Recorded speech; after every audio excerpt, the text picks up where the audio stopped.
Hey, good day, folks, and welcome to another edition of Lumberjack Logic Live. I'm your host, Neil Johnson. Always excited to be with you and always excited to share the news with you. And folks, there are big stories breaking today. We have a few of them. We've got some guests joining us today. We're going to be talking about South Carolina. We're going to be talking about Georgia. Kind of bombshell out of South Carolina. We got huge news breaking in Georgia on something that we've been following for a while. And then in addition to that, we're going to have coverage surrounding a big case that's taking place in Pennsylvania, where we're seeing another great win come out of the state of Pennsylvania. And you're going to meet one of the new correspondents for the Department of War. There's just a lot happening. So we got a lot of guests. This show is going to move along really fast. There's a lot of people to interview. So let me just start, though, by saying this. I saw this interesting tweet today, and you guys, I'd love to hear your thoughts on this. At dawn, we will win. The deep state is being taken out. President Trump's got them. The key whistleblowers squealed. Grand juries are impaneled and proceeding. Corrupt election clerks and players. First to come forward gets the best deal. Just saying.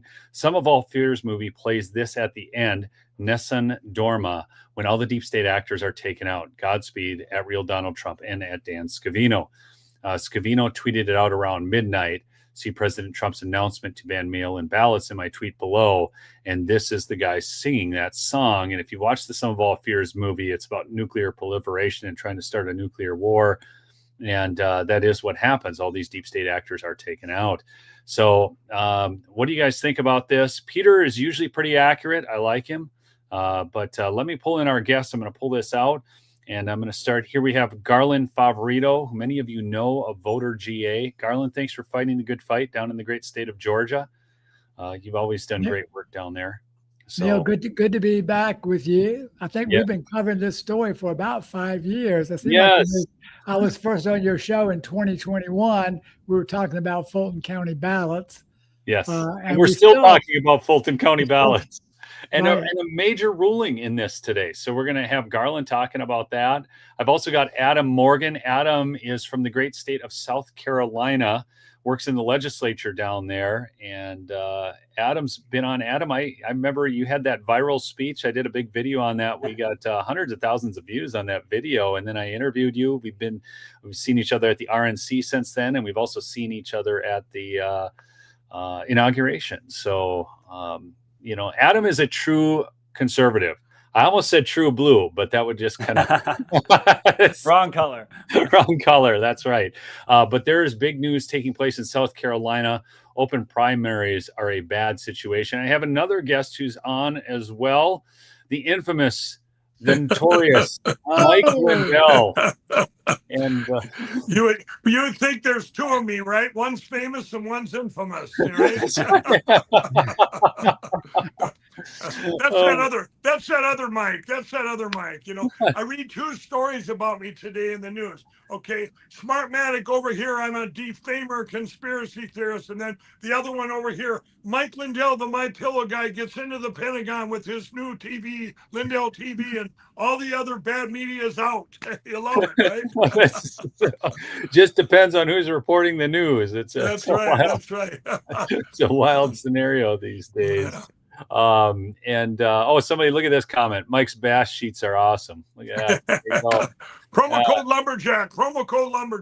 That's right. MyPillow.com/Lumberjack to save money or call 1-800. Big surprise for you today. Free shipping on anything you order with promo code Lumberjack today. I just got it from Dawn. All right. Sounds good.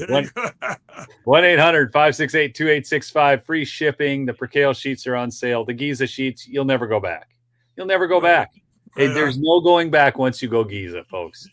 All right. So let's start. I'm going to just start this out with Garland really quick here, because Garland, this is a big deal. We've been covering this case for a long time, and now we get this from the judge, and this is just absolutely terrible. So, there she is. There's the intrepid Heather Mullins. And Heather has covered your case in the courtroom in Georgia. And she has some questions on this. She saw your announcement. And we've got another big announcement. We'll talk about that later in the show with Heather. But let me just add this to the stage. So, Garland, here we go. Atlanta, Georgia, October 23rd, 2025, Judge Shakira Ingram abruptly canceled a Fulton County ballot video hearing Wednesday, less than 24 hours before she scheduled it to take place. The hearing on a case she held for over a year was set last Friday morning, less than 2 days after President Trump publicly stated he wanted to see the Fulton County 2020 votes. The case alleges that Fulton County Clerk Che Alexander failed to fulfill the 2024 open records request filed by Garland Favorito to obtain a copy of the 2020 ballots. The ballots were unsealed by court order in 2021. Georgia's 2-year sealing requirement expired in 2022. The Georgia General Assembly passed SB 189 legislation in 2024 to continually make ballots public records subject to ORRs. Garland, talk to us about this, because this is getting old, man. Every time I remember this goes back to the whole Sons of Confederacy and then how this thing was opened. There's been so many court cases. Yeah. I think that you and I did the first show on this back in 2021, which would be 4 years ago, if I'm not mistaken. And you're right. So it's a long story. I'll try to walk you through it as quick. There's so much chronology, and Heather's been involved in the beginning, and Mike has as well, all the way back at that point in time. So we filed suit in December 23 of 2020 because during the audit in November 14 and 15, we had 6 sworn affidavits that the auditors found counterfeit ballots while they were doing the audit. Now, these are not just everyday auditors. 4 of them were senior Fulton County poll managers. The other 2 were audit monitors who were on the floor at the time. I witnessed the whole thing. I was there as well. And they found them, and the elections officials, who actually the one who's now the director, just said, well, keep on counting. And we later found out in court they have no process to mitigate counterfeit ballots. They don't have any way to deal with them. So we filed that case. We went to court, and we got a 7 different favorable rulings. The first one was a ruling to preserve the ballots. We got another one to unseal the ballots. And then suddenly, Judge Amaro decides in September of 2021, around that time, that we don't have standing. Well, we know. Can I add one detail during that timeline? That's when Fulton County hired a man by the name of Don Samuel to represent them, who is one of Georgia's top 10 criminal defense attorneys and taught a white-collar criminal defense course at a local Georgia college. And he represented, I believe it was, Ray Lewis of the Ravens in a double murder trial. I mean, so this guy is famous basically for representing bad people in the criminal world as their legal defense. And that's who Fulton County tapped to represent them in this civil case. So, Heather, what you're saying is that this guy was better than Fanny's beau. Yeah. Yeah. So, I mean, it's important to note that Fulton County sought out a criminal defense lawyer to represent them in this case. And I'm so glad that Heather made that point, because why would you need a criminal defense lawyer if you were simply fighting against somebody who just wanted to see the ballots? We didn't want any money. We didn't want anything other than just to see 147,000 absentee ballots. Yeah. So I'm so glad Heather made that point. Well, so continue the timeline, because I was there for a lot of this. I was sitting in the courtroom. I was watching it all unfold, and having not been from Georgia, the only reason I went down there was because it was COVID, and I had family that lived there, and I was a reporter covering a very tight race and a recount that everyone wanted to know about. And so meeting people like Garland and following his litigation and uncovering things like Fulton County is hiring a criminal defense attorney, the shock on my own face was is this real life? Are they really hiring criminal lawyers to represent them? And I just walked into what I can only describe as a cesspool of corruption in Fulton County. And Garland's been one of the leading people, trying to fight to get to the truth of what really happened through way of those ballots. And he just has been hitting roadblock and roadblock every step of the way. And it's like, why not just let people see them? If there's nothing to hide, if everything, it's like saying I have $1 in my hand and I have 4 quarters, but not opening your hand and saying, look, here they are, right? It's super simple stuff here. And, I have to hat tip Garland for fighting years, because and Mike Lindell, you too, like these are not battles for the faint of heart. Like, you have to be seasoned to get through this stuff. Yeah, it's disgusting. The two things that stand out to me is the blockers are, and mostly for me anyway, have been uniparty Republicans. It's just disgusting.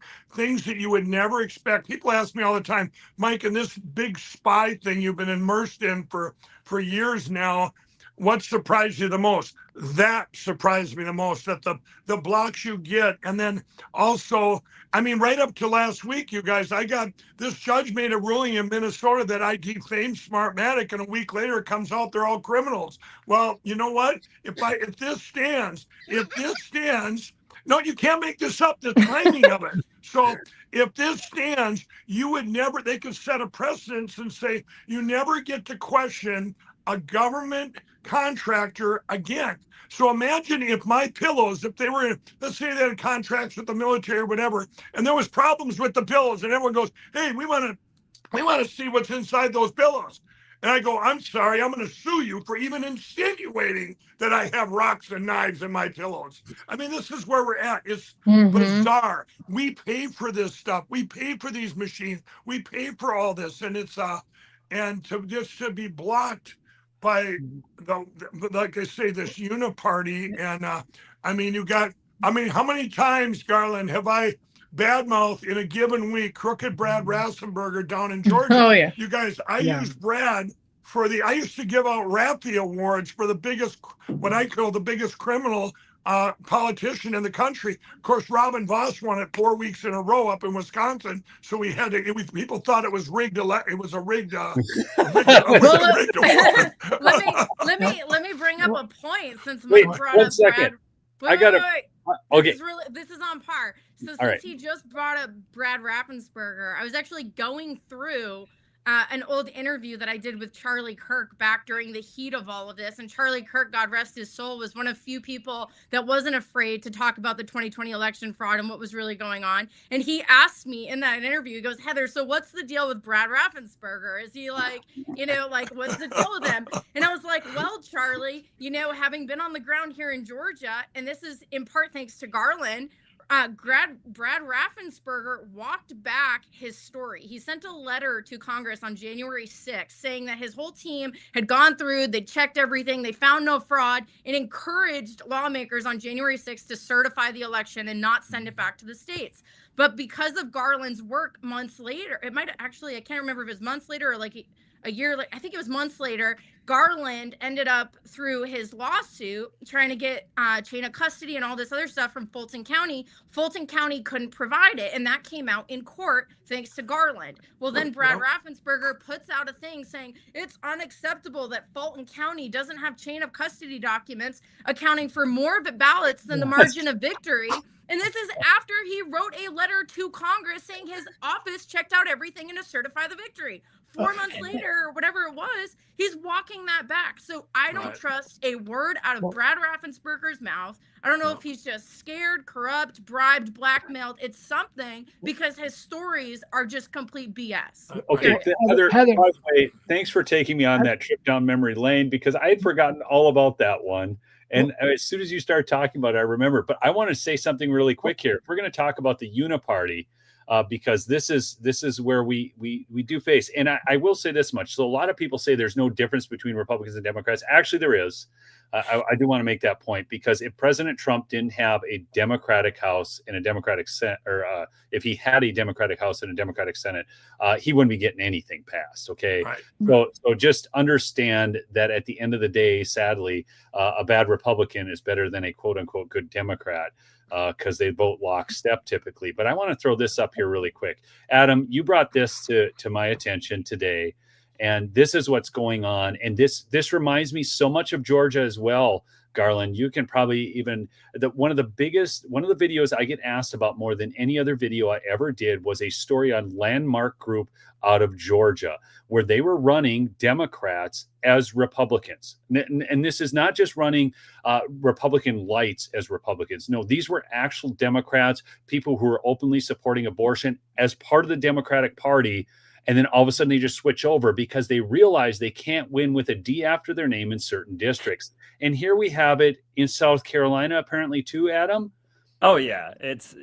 So the backstory to this tweet is last week, a video went viral of the person who ran and organized our No Kings protest here in Greenville, which is where this all happened.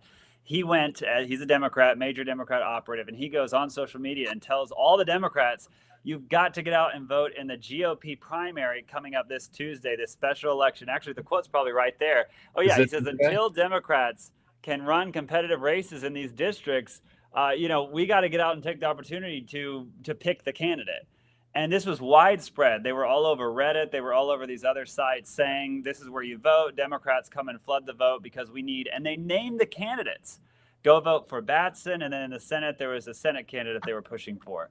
Well, the bombshell is that was bad enough. That video went viral. People were like, why does South Carolina have open primaries? That's insane. And the reason is, well, they do it on purpose because South Carolina is one of the least conservative states in the country. We're red, but yet we're behind on almost every major issue. When they do all the ratings, we're the 49th least conservative Republicans and how they vote on voting record. Only Hawaii has worse Republicans than South Carolina. Everybody asks, why do we have Lindsey Graham? Like, this is why, people, because the Democrats come and vote in the primaries and they never close it. Well, now it has come out that the House GOP, the very caucus of the South Carolina House of Representative Republicans, they actually supported and funded and pushed and went on record saying, well, actually, Batson was our guy. We are supporting him. We want him. And it's the exact same candidate the Democrats have come out and said, he's the only not crazy one. He supports our values. We got to get it. And this is an open primary. There's 4 different candidates.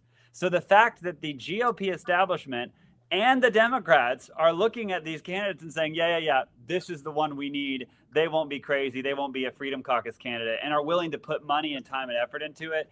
It just exposes, as Mike was saying, the fundamental problem, which is, part of the reason we're at where we are, it's not just the radical nature of the left. It is as much or worse the fault of the weakness and cowardice on the right. People are not willing to fight important battles. We're in a Republican state. I mean, we just got our director of elections was removed because of a SLED investigation. He resigned, and he was the one that wouldn't turn over the voter rolls in South Carolina that Harmeet Dillon came in and forced them to and got a ruling. This all just happened in the last few weeks. And this is South Carolina. And you mentioned Charlie Kirk. Charlie just went viral, that old clip of him saying, if we're going to save this country, we have to, in our red states, in our true bastions of republicanism and conservatism, we have to play offense all day, every day. Amen. But we can't if we have rhinos and liberals that are controlling the state. And that's where we are in South Carolina right now. Well, and that's a good example where we have to call out these, I call them uniparty Republicans because I can't even explain them. Kim Hammers in Arkansas, Sarah Sanders Huckabee in Arkansas. What they've done in Arkansas is disgusting. When the people voted out the machines and went to paper ballots, they pushed a bill through that said, if you do that, we're defunding your county election. Then Searcy County comes out and does their county election, says, we don't need your money. They go to save money, and then they go after them and say, you didn't spend enough money. Shame on you, Sarah. Explain yourself. Shame on you, Kim Hammers. I know where you're coming from. They have hidden agendas that you can't explain. You can't explain Arkansas as bright red. Why would they not want what the people want? Paper ballots, hand counted. And then you go over to Alabama. The Secretary of State out there just bidding on some machines, and he takes the highest bid, ES&S. And that's where it's bad enough you're shopping for machines when our president wants paper ballots hand counted. I want to quick say something, you guys. Don't confuse that with Liberty Vote, who said they're buying Dominion and dropping charges against Mike Lindell and My Pillow. That's rubbish. They haven't dropped any cases against me. And the guy says, I'm all for hand-marked paper ballots. Who cares? We have that all over the country. They go into machines. We want paper ballots hand counted. We will use the machines. I've said it before. We'll melt them down, turn them into prison bars, and we recycle. It's all good. Garland, we got to get back to you. Yeah. We had just started on the Fulton County timeline, and we got a little bit of a diversion there. Well, anyway, you left off where Amero said that you guys don't have standing. Right, but what you made a really good point that I wanted to comment on about Ravensburger's letter. That we filed, and in fact, it's on our voterga.org studies tab. I've testified to this in court. We did a 42-point refutation of that letter to Congress. And that was a 10-page letter. We found 42 points where he either lied flat out or was deceptive. That's an average of 4.2 points per page in which he was untruthful. That's on the voterga.org studies tab. And then Mike was making the point about the uniparty, being surprised about the uniparty. Yeah, you can scroll down there, Neil, and you can. It's on. That first one is about the Republicans have rejected him to run as a Republican. We're going to see how that goes on. But on the way down here, I think we've got a blow up of it, and it might be further up. It's probably further up. Is it this one? Yeah. Oh, I just saw it. It says 42 points. Search for 42 and you'll have it. Just search that page for 42. Okay. And you'll get it. It'll come right up. But the biggest thing that has surprised me more than the uniparty, because we know that that's going to happen, but what we found out is the judicial system is totally corrupt. Right. Mm-hmm. You got to find on that page, Neil. You got to do. It's on the studies tab. You got to go to the studies tab and do find on that page. Do up in your browser. Oh, like Control F, basically. Yeah. And then it'll come right up for you. And I can find it for you in a second. But so you mentioned somebody mentioned that the Supreme Court, we Judge Amero said we didn't have standing. We won the case in the Supreme Court. I think Heather was, there you go. Now you got it. It's right there. You can click on that report, and there you go. 42-point refutation of that letter that Heather was talking about. So anybody can do this. It's just on the voterga.org. It's voterga.org. You can go in and get this. And if you want to be able to refute all these weak arguments, okay, or if you want to donate, because you're still in court to this day, it's ridiculous. And Garland does not take a salary from this. This is not a money mill for Garland. I just want y'all to know that. That's not what this is about. This is simply about, and Garland is not even a member of the Republican Party. Your Constitution Party, correct, Garland, if I remember correctly? Right. That's right. Yeah. So this isn't, he is actually nonpartisan. I mean, he just wants to get to the bottom of elections. So and my vote didn't even count in the 2020 election, but that's a whole nother story. But so the Supreme Court, when we won standing, that reactivated the unseal order. So we filed open records requests. And in addition, the three most important things to understand is the ballots are unsealed by court order. The sealing requirement in Georgia is only for 2 years. The ballots are not sealed after that. And then the legislature has improved the law because we actually lobbied for it so hard, and now ballots are public record. They're open for open records requests and subject to open records. So those three things, we found these open records requests and expected them to give us the ballots while this case is still pending, because it went back, when it went back down from the Supreme Court, Judge Amero threw it over mysteriously to Judge McBurney without going through the normal process, which is to return it to our original judge, who was Judge Carnscale. But somehow it ends up with McBurney mysteriously.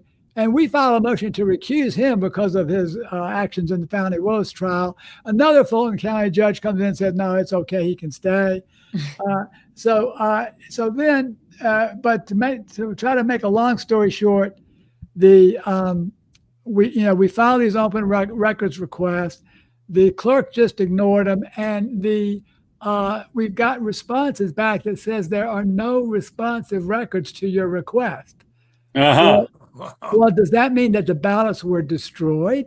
And but they've told the state election board, they've told the criminal and court and judges and civil judges that they've got them, that they've preserved the ballots, but yet they tell us we have no responsive records for you. So they're either lying to us or they are lying to the judges. But right now, we want the ballots for 2 criminal cases, and we're considering filing a third one. I'm sorry, civil cases. The criminal case for Harrison Floyd's one. I was going to say, when it comes to Fulton County, what's the difference? Heather, right. State election board has subpoenaed the ballots, and now the Department of Justice has come in and wants the ballots. That's what I want to talk about real quickly here, Garland. I want to ask you a question on that. So you reached out to the Department of Justice. I mean, you're getting these courts, are coming up with these crazy rulings. I mean, I remember back when we started covering this, it looked like this was going to go the right direction. Right. We all believed it was because we were getting positive rulings. Right. Now you're getting blocked. You've been continually getting blocked. And so now I know the Department of Justice has put out, I believe, a statement of interest in this. And then they have actually requested some records. I think you've been in communication with us. Tell us where this is at now, what the federal government might do, what the Department of Justice might do in the involvement in this case. Well, that would only be speculation. There's no telling, Neil, what they might do. And by the way, I want to thank Mike's been is with us all along on this, as well as Heather.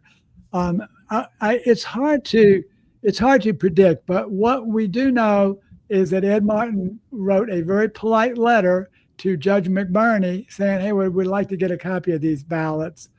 And Judge McBurney has not responded. So McBurney is a real problematic judge, and that's about probably the most polite thing I can say since we're still in his courtroom. So he has not forced Fulton County to turn over the ballots. He's got all these different entities who want them, and we haven't had a hearing from him in a year. And at that hearing, y'all are going to love this one. Heather probably remembers this. But at that hearing, that one hearing that we've had, the clerk of the court came forward and said, well, we don't have room for the ballots. We need to destroy them. And this is after they had just purchased and leased a 600,000 square foot new warehouse, which is sitting empty. And they go in to tell the court in a bold-faced lie that they don't have room for the ballots and they need to destroy the ballots. And that's, of course, we replied with, hey, what about this new warehouse you have? It's just crazy stuff. And then on top of that, just to give you another idea how bad it is, a Fulton County attorney filed for attorney fees against us for winning the case in the Georgia Supreme Court, for winning standing. They literally did that knowing, and McBurney has had it for a year, and he has not ruled that that would be inappropriate. Wow. And they know how corrupt the Fulton County judicial system is, and that is why they make these ridiculous things. So I think the biggest surprise to me is not the uniparty, because we knew about that all along. We never knew, or at least I never knew, how corrupt the Georgia judicial system is, and specifically in Fulton County, and Garland, how corrupt it is across the country. Hey, Garland, how long has this particular case been going on? since December 23rd of 2020. So that is almost 5 years. Well, doesn't every case in Georgia, like the one that went on for 7 years, just end with the judge throwing it out on standing? I mean, that's a pretty famous case. 7 years, Democrats, Republicans, almost everyone involved in Georgia. And the judge finally goes, I think it was last spring, goes, I'm just going to throw it out. No, you guys don't have standing. She had 7 years to decide that. You can't make this up. That's the most bizarre thing I've ever heard coming out of Georgia. And Mike, that was after she had made a 23-page ruling supporting standing a year earlier. And she's the same judge. She's the same judge, everybody, that in the fall of, I believe it was 23, she came out with a ruling that the case could go forward, and you're not a conspiracy theorist if you question the voting machine. I had all my staff make tinfoil hats. You weren't on my show. I'm going, tinfoil hat. Yeah, thank God this judge in Georgia said we're all not conspiracy theorists. And then she does you know what? I called that Garland. I said, when Alex Crooked Halderman did his little thing in her courtroom and flipped the vote right in front of her with a ballpoint pen, she was trapped. You guys had her trapped. And I knew she wouldn't make a ruling for sure before the 2024 election. But the last thing I expected was her to say, there's no standing. Goodbye. Me too. And by the way, he even used the opposing attorney's ballpoint pen to hack the machine. It was a thing of beauty. You can't make this up. That's so crazy. Well, Garland, I know I told you I wouldn't hold you too long. And is there anything else you want to cover before you take off? When I'm on with Mike, I know it's not going to be short.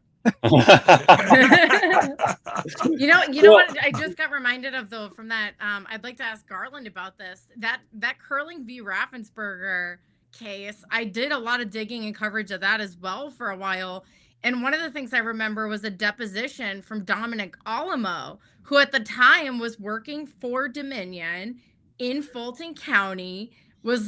He was deposed, and I had the whole transcript of everything that he had said. He admitted he was a Nigerian citizen, so he was not a U.S. citizen. Somehow he got access to our EMS servers and was allowed to program memory cards, and basically like the very devices that interpret our votes was being done and programmed by a foreign citizen. So my question for you, Garland, is like, are foreign citizens still involved in Georgia's elections? Or are there any safeguards to make sure that only U.S. citizens are going to have access? Great question. Yes, we did get U.S. citizen, non-U.S. citizen involvement in elections in Georgia has been banned. We did get that passed. We call it the Dominic Alamo bill. But it was part of the appropriate. Yeah, they has been banned. Now they kept him on for some time after that went into effect, but I believe that. Well, I saw him at the Fulton County election hub this past election with a Fulton County elections badge. So I don't know if he's since gotten his citizenship, but I literally saw him in the room where they were counting everything, and I have videos of it because I was there as a member of the press, and I zoomed in right on his badge. There he was. So he's still very much involved in the elections, whether or not he's a U.S. citizen. I'm not. Yeah, that was in 2024, right? Yeah, that was this past election cycle. I think that he may have departed since that time, but I'm not sure. They're very mysterious about him.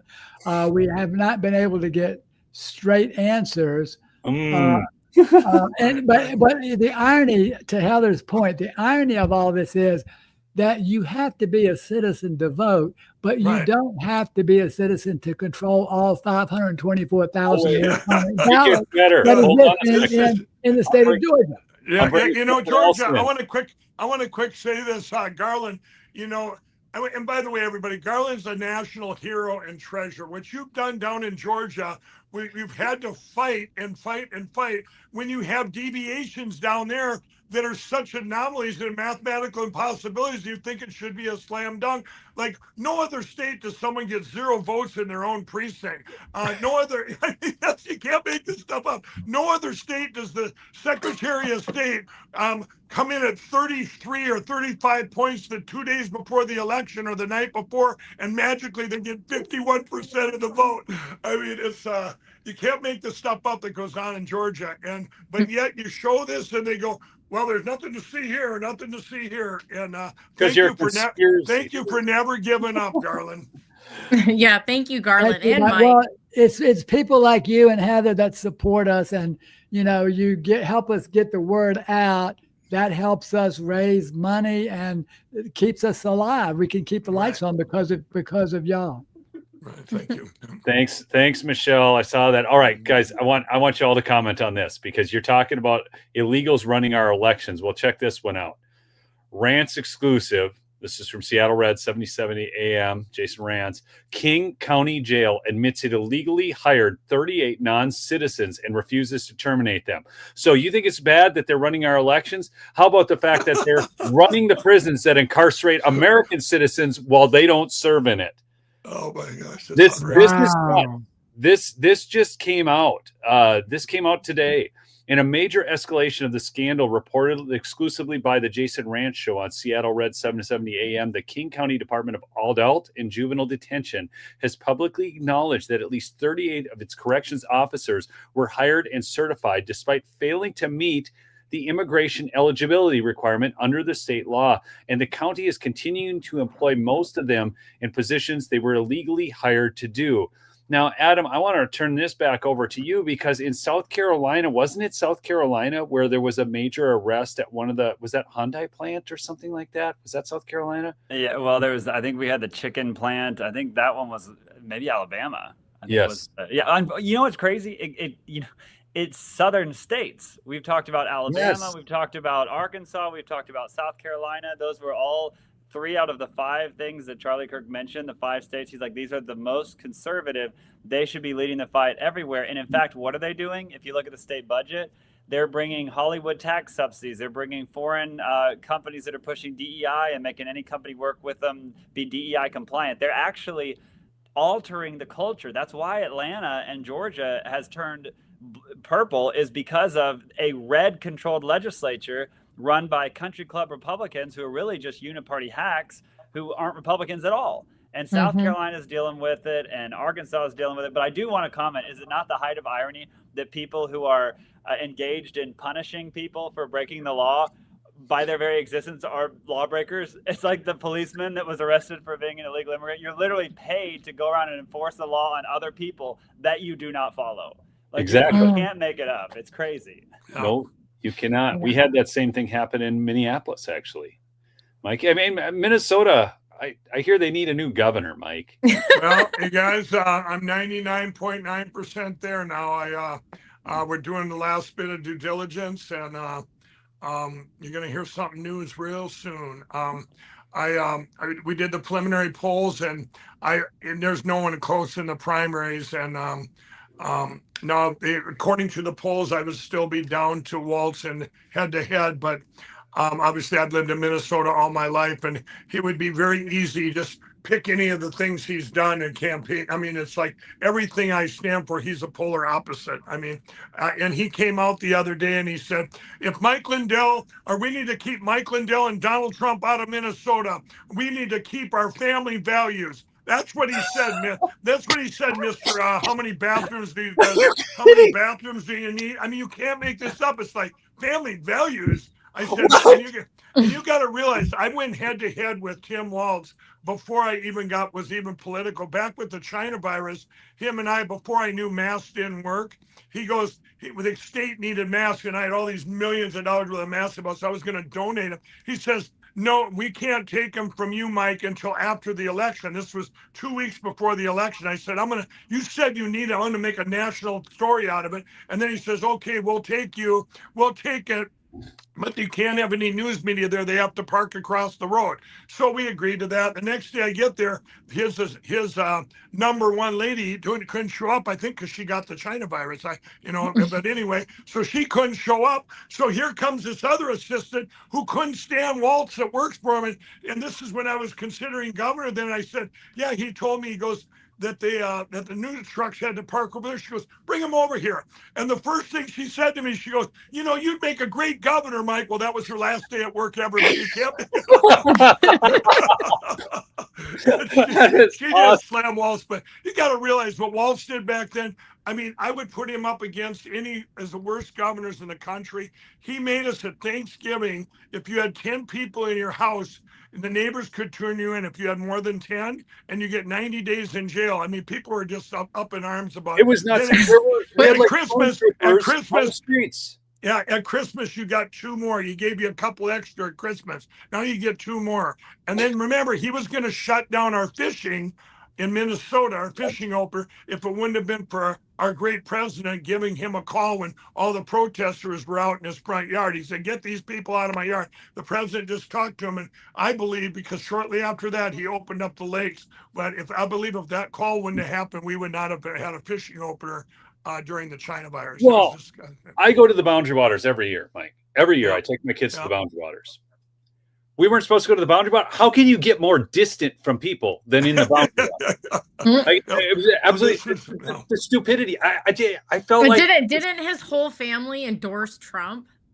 Yes, like his own family. They can't stand. That's correct. You're correct. Yes. They can't. Well, stand so they him. might endorse you next, Mike Lindell. Yeah, well, that'd be great. I'm gonna go down there first. That's a great idea because his own family. You can't make this stuff up. What's going? Campaign with Jim Walton's family. What's going on in Minnesota right now? I mean, obviously Arctic frost and everything, and they came after My Pillow was first on the list, and my debank's debanked, and right now with Smartmatic coming after this judge.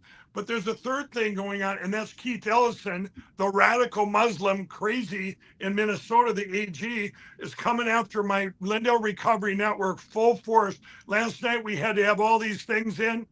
2 of my lawyers did, but they asked me on Bannon, well, why is he doing that? Well, this just came out of the blue. Well, a couple things. One is he's against anything Christian, and this is a Christian platform. And 2 is, I believe they're doing this all-out attack because they're afraid I'm running for governor. And I'm hearing it. I'm also hearing, you should hear the establishment Republicans up there. You think they're not a little nervous too? Absolutely, they are.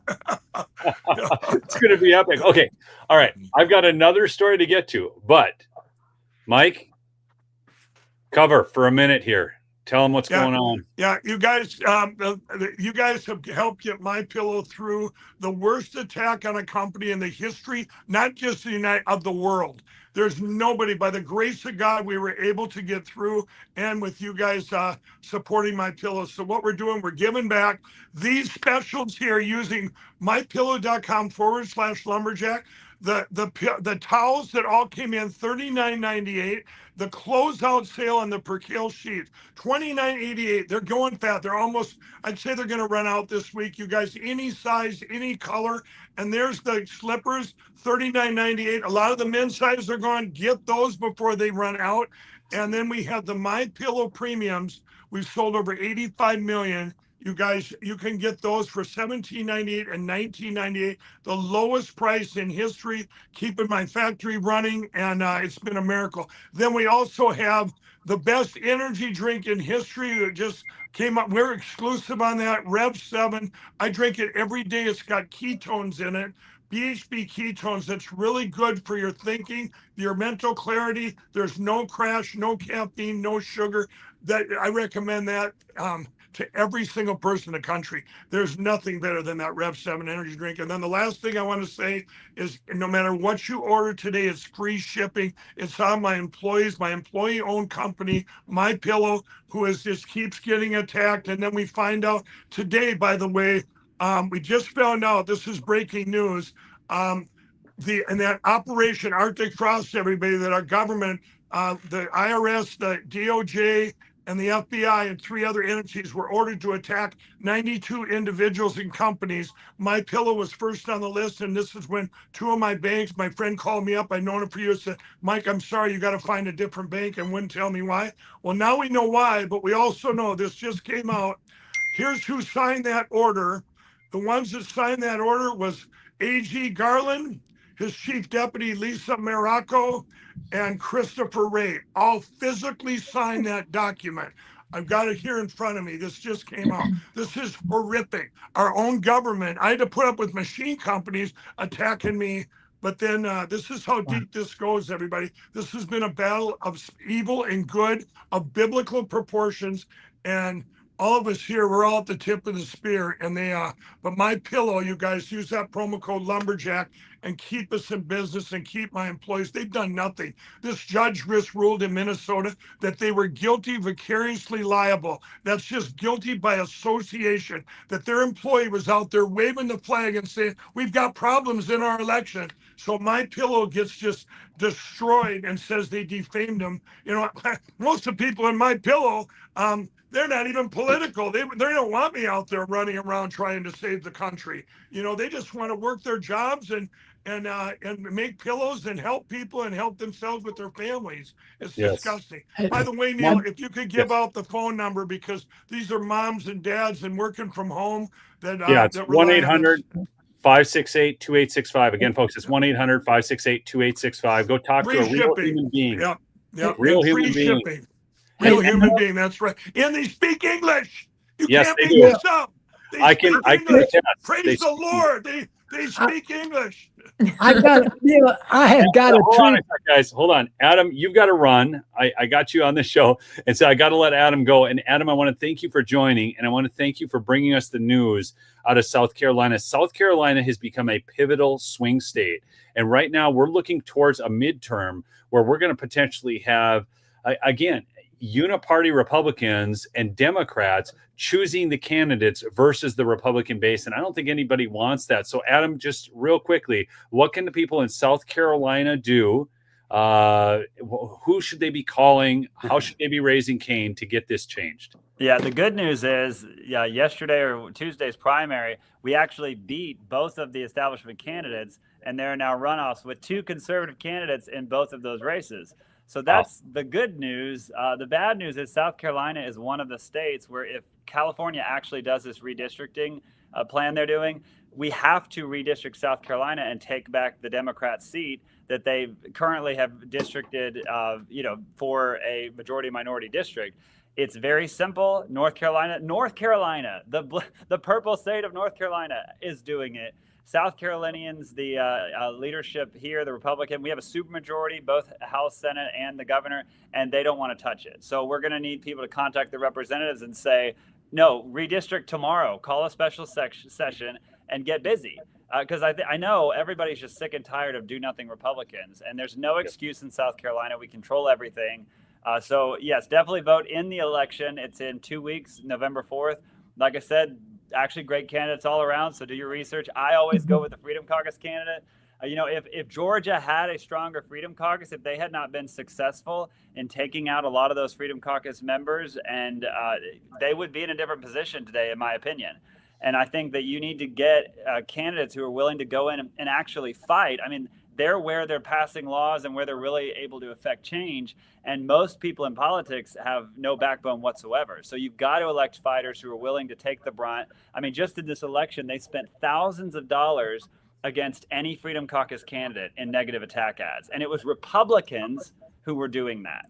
And so we've got to get conservatives elected. So please pay attention. Like I said, if you're in Georgia, run as a Freedom Caucus candidate. I think they have 2 members now. We have 17 in South Carolina, so we're in a much better place. That's why we're able to really beat them a lot, and it's getting bigger and bolder. Georgia needs the same thing. Really, every state needs it. So absolutely. And so they can follow you on X, folks. I encourage everybody follow Adam Morgan on X. He really does put out great content on a whole. It's at Rep Adam Morgan on X. Yep. So, and I should thank Mike because his network covered us on our Freedom Caucus fights. We were the ones that were thrown out of the Republican caucus in South Carolina, all 17 of my members, for not signing a pledge to never talk about how other Republicans vote.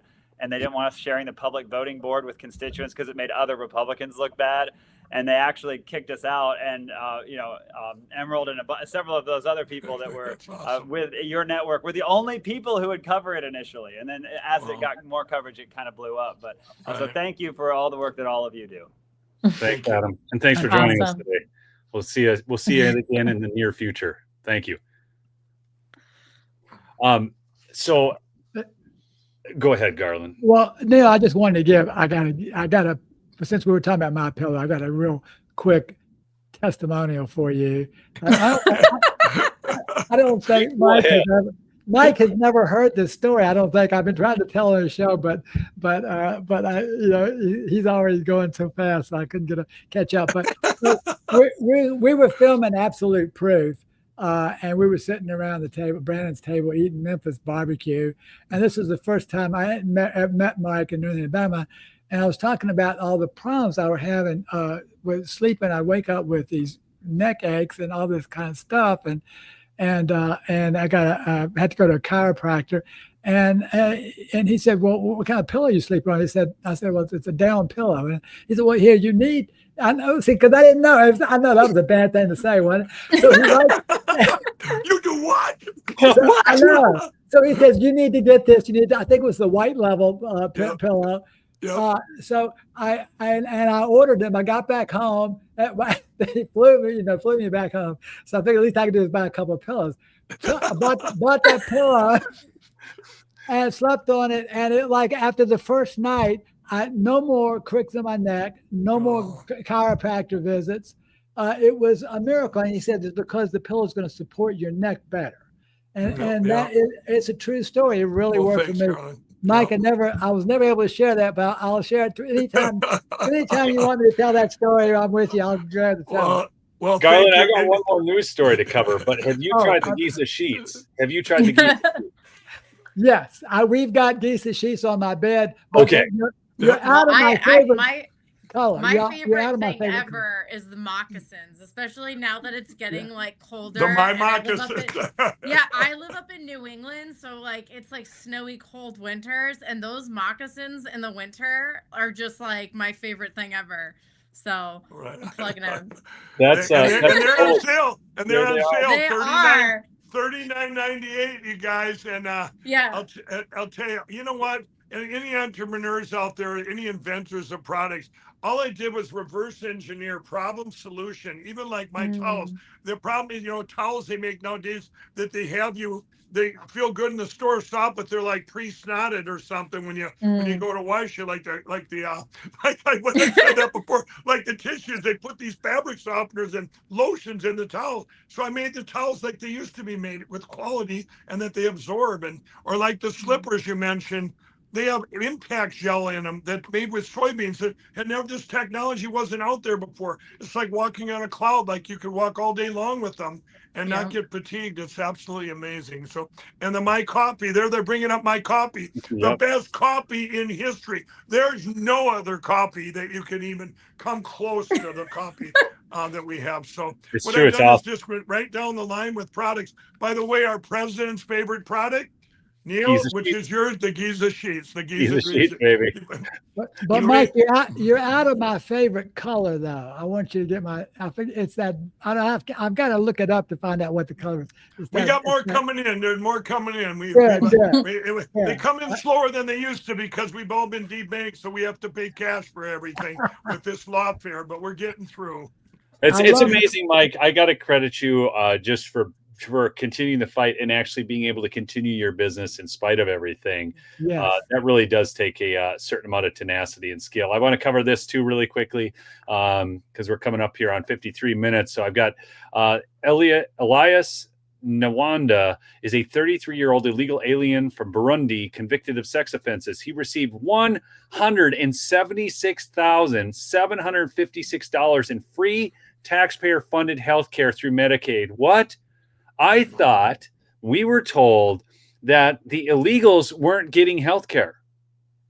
Not only were they not supposed to be getting health care, but they weren't supposed to be voting. And yesterday, we found out that Texas identified, by comparing to the federal database, thousands of illegals who are registered to vote. So I am so sick of the mainstream media and the narratives that we're being peddled all the time about how we're conspiracy theorists and everything we believe isn't so, and how we're dangerous to democracy and all this crap, because the fact is we're only a few months ahead of the stories coming out that actually validate where the mainstream media even has to say it, because it's so freaking obvious. No, it just drives me nuts. All right, a little tangent there, but another big story, and we got to cover this before this show ends. Oh, I wanted to cover that too, but we're not. Okay, here we go.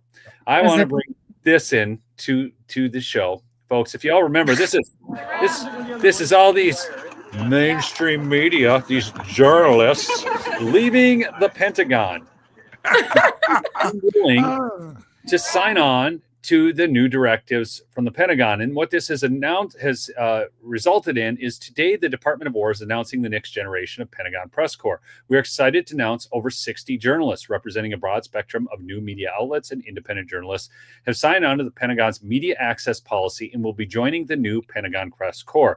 26 journalists across 18 outlets were among the former Pentagon press corps who chose to sign the DOW Department of War media access policy. Now, it's really fascinating to me because I might know somebody who got one of these things, these new credentials. Is there anybody specifically here?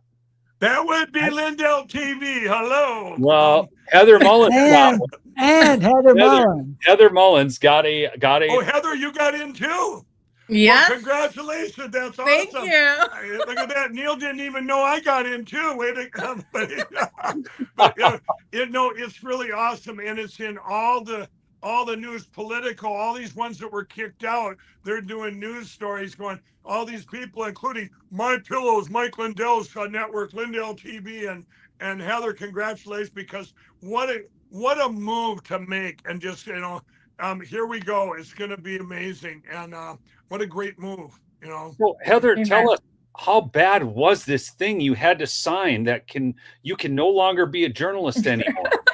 Talk to us. I mean, it was just like basic, like rules of ethics. Like you can't, solicit and encourage like members to give up classified information, like your standard stuff, right? But it doesn't do anything to hinder your freedom of speech. Like we're still allowed to do it. And I was listening to a speech that John F. Kennedy gave earlier today, because I've just I felt the weight of this responsibility on me, and it reminded me of this old speech. So I wanted to go back and listen to it, but he gave it to like the National Press Association or something back like years and years and years ago. And one of the things that he stressed was that while the government and the media, right, are separate, the freedom of the press, the one thing that we should always be aligned on are matters of national security, which means that just because we have the right as the press, the freedom to say things, doesn't mean we necessarily always should, right? Like if we somehow come across information that our soldiers are going to be in, this place at this time, we're not going to divulge that information to our enemies.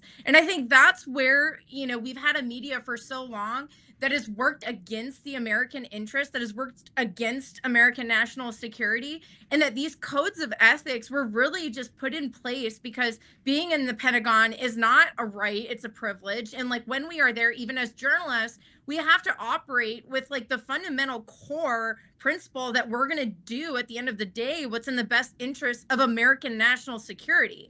And the fact that these fake news reporters wouldn't sign paperwork like that doesn't come as a shock to me, because the last so many years of their work has been to the detriment of our company, attacking the very freedom fighters like Garland and Mike and everybody else that have been doing right by our country. So, I've always said that the fake news is like journalistic terrorists. That's what they are. So it doesn't surprise me that they're not willing to adhere to codes of ethics surrounding our national security. Well, it gets even better, Heather, because this comes on the heels of just today. We are finding out that out in California, what's that congressman's name? I can't remember. Is working with Mayor Karen Bass and whatnot. To the Democrat politicians, these are actually the elected officials are putting together databases to expose where ICE will be. This is no longer these NGOs or Antifa type organizations doing it. The same thing is happening with Letitia James, and others in New York are doing the same thing. This has just happened. Okay. So now we're going to actually expose where the ICE agents is, and not the press is doing it, which would be bad enough. Not Antifa or some far left NGO, but the elected officials. Right. Are exposing where ICE agents are, be doxing where they're going to be so that they can run counter operations against them. I'm telling you, it's freaking whacked. And the fact that they wouldn't sign on to something that says we're not going to expose national secrets. I have been given, I haven't given any national secret information, but just as a reporter doing what I do, I have been able to get privy information on stories ahead of time before it was ever announced. And I held on to that because they didn't want to announce. You never. I can give you a perfect example where I sat on information for 9 months when Catherine Engelbrecht and Greg Phillips were buying up all the data for the geofencing that they were doing. Yeah. And I had discovered what they were doing because there was one little mention in an affidavit in Georgia where they got involved in a local race. And I reached out to Greg Phillips and I'm like, what are you doing? This geofencing stuff sounds interesting. And he's like, well, here's what we're doing, but, confidentially off the record, don't break the story because we're still in the process of gathering all of the data and buying all the geospatial stuff in other states. So if I, as a journalist, decided, oh, well, I have the scoop on what they're doing, this is great, I can report on it, guess what's going to happen? It's going to tip off the bad guys. And then they're gonna create roadblocks. They're not gonna hand over the data that's requested, and it's just gonna make their investigation harder. So I, as a journalist, chose to sit on this because I believed this is a national security issue. If this information could show that somebody impacted our elections, it's worth waiting to see what the end result will be before I break that story. And that's what we did. I sat on that story for 9 months. And they gave me the exclusive to break it. And that's what built trust between me, Greg, and Catherine over the years. And it revealed what we thought, right? The hypothesis. And, that still hasn't been dealt with. Like, I wonder if the DOJ is going to reach out to them and, actually dig into the geospatial stuff that they presented that was, ignored by the previous administration. But that's a slam dunk right there. Absolutely. Yeah. What I do to those journalists that I've actually become kind of weird friends with so many of them that have attacked me over the years, but rather than I know the one I'm the most proud of is when I duped them, all the world media, and told them I was going to drop pillows out of helicopters in Canada for the truckers with little helicopters on the pillows, and the Washington Post comes out, now will these pillows hurt you that Mike Lindell's planning on dropping out of airplane? Mike, that was one of my biggest videos when that happened. So I did that. I thought, this is perfect. I got to do this. And the Daily Beast ran this whole piece on it. And then the Washington Post picked up on the Daily Beast piece. Oh, and wrote 100%. That was going to drop pillows in Canada because the trucks were getting held up at the border. Yes. Heather, were you already in the Pentagon then? Have you been there? You're already there, right? No, I haven't been there yet. So this will be a new experience. Okay, so you're one of the ones that knew one invited in, like we are. Mm-hmm. Yeah, that's going to be. And you know what? And it's the same thing we went through at the White House when you got our Kara Castronova and Allison Steinbuck. They are two White House correspondents. I mean, Fox News and the mainstream media, they just did, basically, hey, you guys don't get to push your way in here. Well, we did. Mm-hmm. And, you seen the other day when Kara got the question to Nancy Pelosi, she said, you shut up. And that went, you shut up. I did see that. That went viral, I'm going. And, but things are changing, you guys. I often said, whether I often thought the media on the left would change before Fox News and the Newsmaxes of the world when it comes to elections. I've always called them weather channels that won't talk about hurricanes or tornadoes. But you know what it is? It's all the new voices is what's happened. That's our voice in the last 4.5 years. We didn't have to get it from either side. It's all the new platforms, your Getters, your Gabs, your Truth, your X's, your Vocals, and then all the podcasters like your great one, Neil, here, and all the great journalists, Heather, and the great, of course, the people that work at the ground level at every state, Garland, you, and with Georgia being the tip of the spear. So, do you know what we need to do? And I've got to bring this to a close, Mike, because I'm trying to keep this to time for you, so you can put it up on Lindell TV later. But something that we do need to do, Mike, and you and I should talk about this, but we need to get together our grassroots people like Audit the Vote PA, Election Integrity Group in New Hampshire. We need to have like a big conference, an annual type thing where everybody can network, get to know each other, and talk about specifically what we can do before the midterms. Absolutely. Oh, that's a good idea. Maybe like an election conference. Yeah. I'll make, like we used to have the cyber symposiums. We'll make it an election conference. But yes.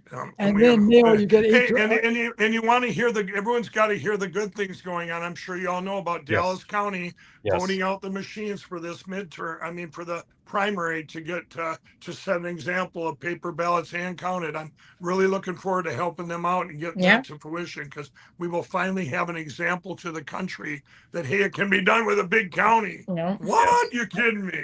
And another victory to mention is the fact that we have a DOJ that's actually looking at voter rolls, that's actually taking that step. That is huge. That is one of the biggest like problems with the voter fraud is dirty voter rolls. And so what an incredible time to be alive that we have Dylan person. How about our great president last night when he said, hey, I'm going to put an executive order, no mail-in votes, and we got to get rid of those machines too.